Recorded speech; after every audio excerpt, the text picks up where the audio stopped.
Oi, this is the Profanity Gnome, and I'm here to tell you that if you're under 13 years old, fuck off this video! Get the fuck off YouTube! Get your mama to get your dad's cock out of her ears and actually be a parent! This is for adults only! And for everybody else, enjoy the video.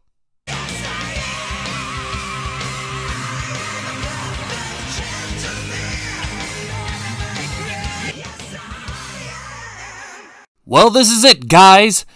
This is the final episode of She-Ra, and then we're done, and we can move on to another fandom. I know, it feels like it's been forever! It was only like 19 episodes. My Little Pony was longer. I think it can chalk it up to the whole time speeds up when you're having fun, but it also slows down when you're not having fun. Meow! Yeah, Leslie's right. Where are we going? I don't know. Let's check the like counter. Wow, that's a good number. And to reiterate, yes, anything under 200 will be Kulapari, and 200 all the way to 300 will be Ruby. What, you're not going higher than that? No, I don't think we'll be able to hit 300 up. I won't accept this! You, viewer! Yes, you! Like and subscribe to this video, so we can do something other than Ruby or Kulapari! What you got against those two? I don't. I just want to see if I can get them to like. Well, before we go anywhere, we gotta finish this episode. So, this is Destiny, Part 2. The episode begins in Bright Moon. Adora and the team have to stop Tumblr from making the biggest mistake of her life, and they have to all go together. Well, actually no, because they find out that King Micah is a microtransaction and they've already expended their daily usage of him, so Adora for some reason has to go alone. No Swiftwind, no Bow. Just herself. That sounds dumb. But not the stupidest decision made today, as we cut to the Fright Zone, as we see Tumblr and Scorpia walking through the halls in order to get to the Black Garnet. But before they have a chance to get there, they run into the old gang of Catra and Adora. These three, yeah. It looks like there's a fight about to go down, but they decide not to because those three are leaving the Horde because they're sick of Catra being a bitch. Yep. Indoctrination has nothing on being a bitch. Remember that, kids. And we get the most adorable scene in the entire show. Wait, didn't they save Entraptra last episode? Yes. Like the whole point of saving Entraptra was so that she could find a way to shut down the Heart of Etheria, right? What's your point? Why did Adora sideline Entraptra? Because that would have made things easy. And fun. And this is the season finale. It can't be either of those things. That one scene with Scorpia is going to be the only funny thing in this entire episode. Spoilers. Well, at the Horde, things aren't really hunky-dory. Catra is on the run for her life, as Lord Hordak has traded up his Lincoln Park for a bit of Sabaton, and is on the attack, destroying everything in his sight in order to get at Catra. Now, if he was an intelligent leader, he probably would have let everybody in the Horde know that Catra is a traitor. But I'll chalk that up to him not thinking too clearly, because he's still blaming Catra for the fact that he's still technically a virgin. Catra begins trying to taunt him, but this only pisses him off even more, and puts her life even more in danger. But Catra can't lose to him, because technically she's the main enemy of She-Ra. So, in a miraculous turn of events, she pile drives Hordak and takes his source of power. And conveniently enough, in Hordak's rampage, the roof collapses on him, incapacitating the poor son of a bitch. Looks like he's going back to those Linkin Park albums. I find it kind of insulting that Catra was able to dupe Hordak not once, but twice in the same method. Is Catra strategizing, or is it just lazy writing? You be the judge. Well, we cut back to Scorpia, who is about to charge herself up with the Black Garnet's energy, but she still has doubts about whether or not she can be a princess or not. You can do it, girl! Yeah, give it all you got! Guys, her becoming a superpowered princess means dooming the planet. I know, but her feelings are more important, says Tumblr. Well, Tumblr does convince Scorpia to try, and then she proceeds to become a Super Saiyan! Oh shit, she actually is transforming into a Super Saiyan. That was just a joke.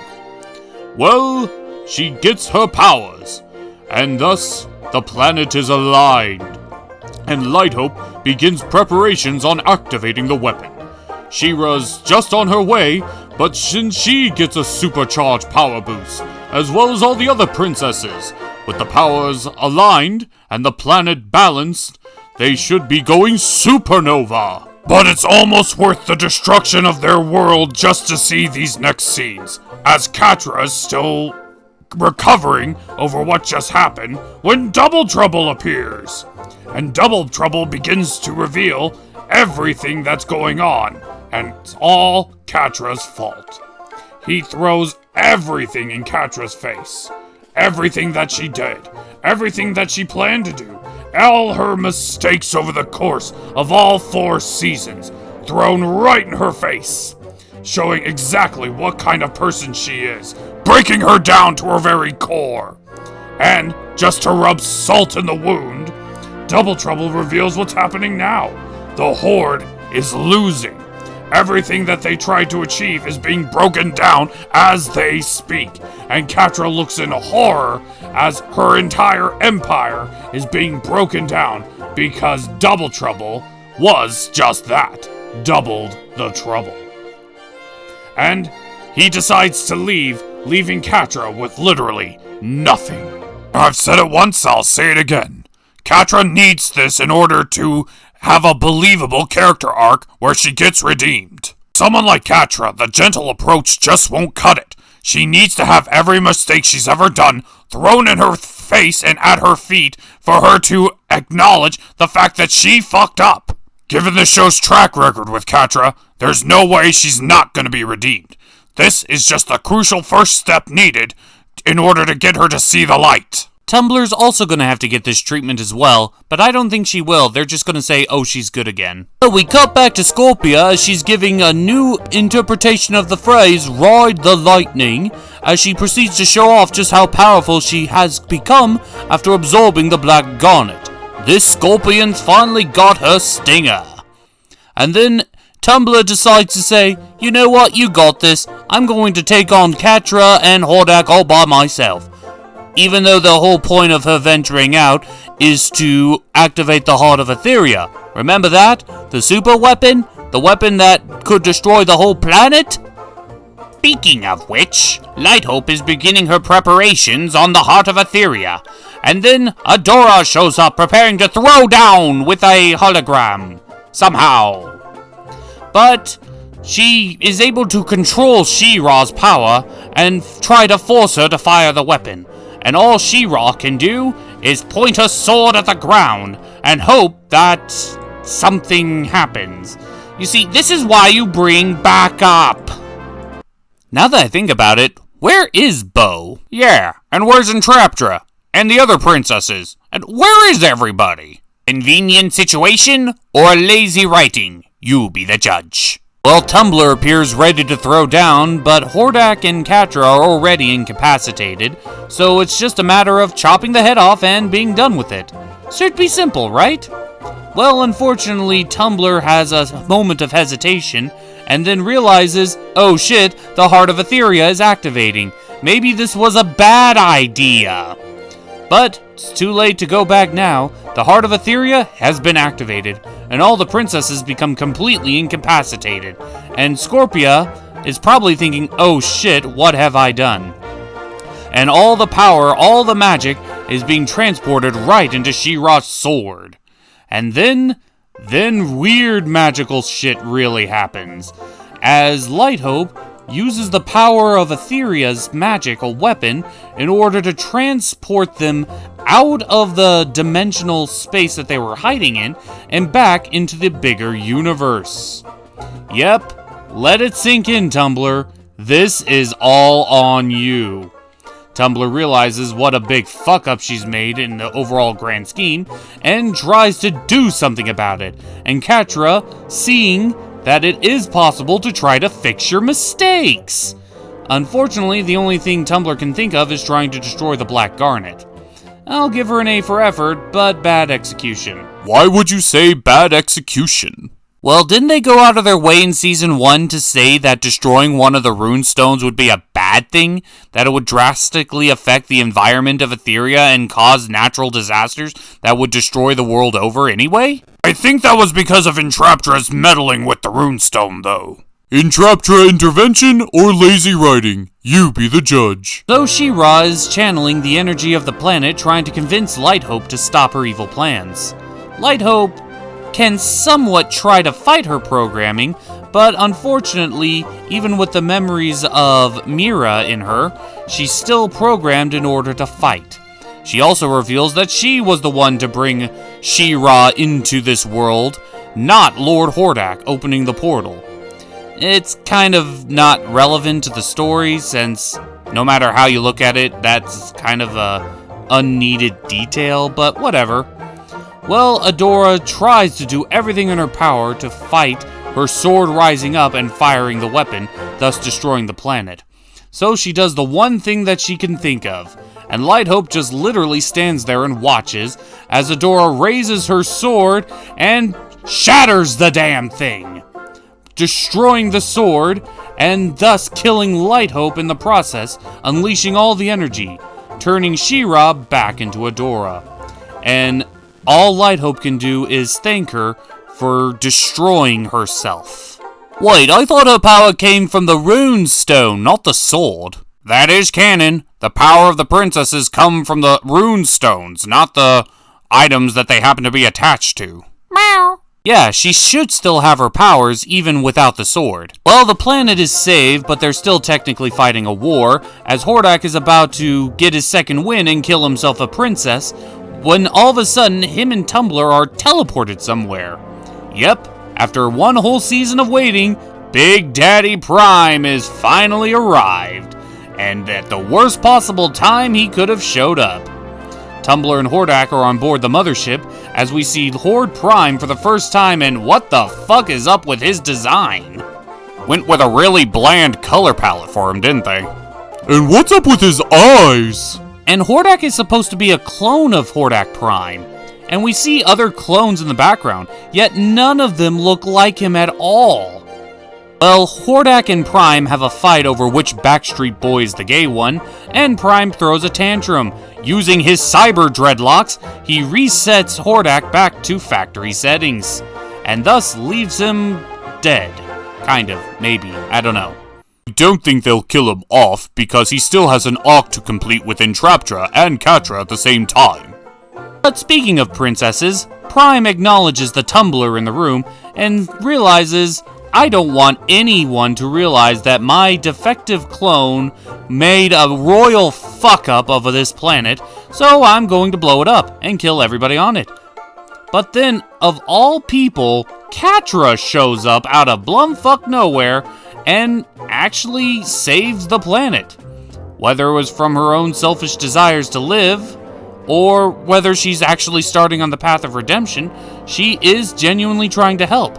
But by telling Hordak that the planet is one giant-ass superweapon, and Tumbler's a key component of it.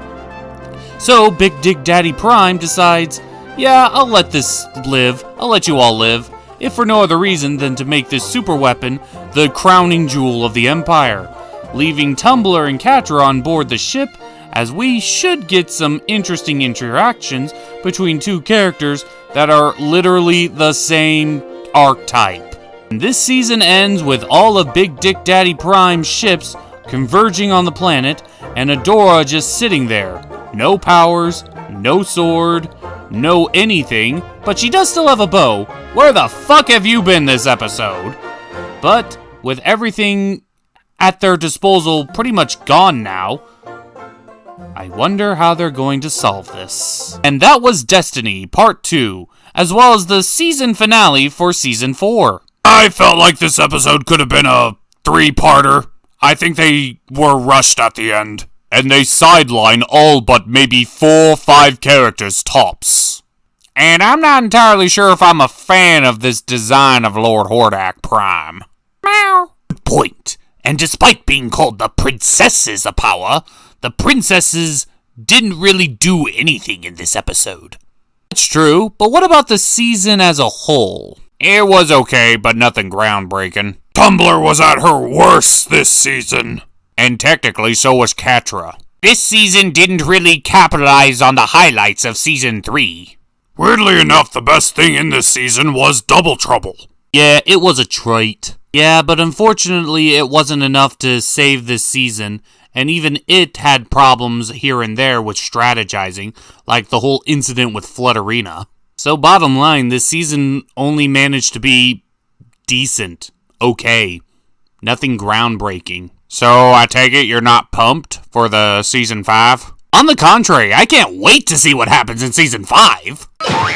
Wait, but didn't you? The negativity. Practically tearing every episode apart. Wind be blowing in your sails. Over the course of all 4 seasons, I feel like I've developed sort of a kinship with She-Ra. And yeah, I have torn every episode apart, only because I feel as though if something is bad, it deserves to be called out. But I also try to balance things out with praise. I don't want to make things too negative, and I do enjoy some aspects of She-Ra. It's no My Little Pony, Friendship is Magic, but it does bring in its own sort of charm that I do enjoy. More like Stockholm Syndrome. Regardless of what it might be, when Season 5 rolls around, I'll be here to review it. I'll be here to praise it for what it does good, and ridicule it for what it does bad. Because that is my job, as a reviewer, as a cartoon, and as a YouTuber. But until then, we're the Cartoon Gentlemen, the organizers of Chaos's Vintage Kings, and we'll see you in the next fandom. Download complete.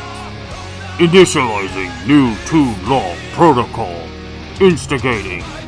Error! Major critical error! Multiple systems offline! What have you done? I did nothing more than what I set out to do. I have gifted you with the powers of Toon Law. But you must also obey the rules of Toon Law. And one of the most crucial rules of Toon Law is antagonists are always punished.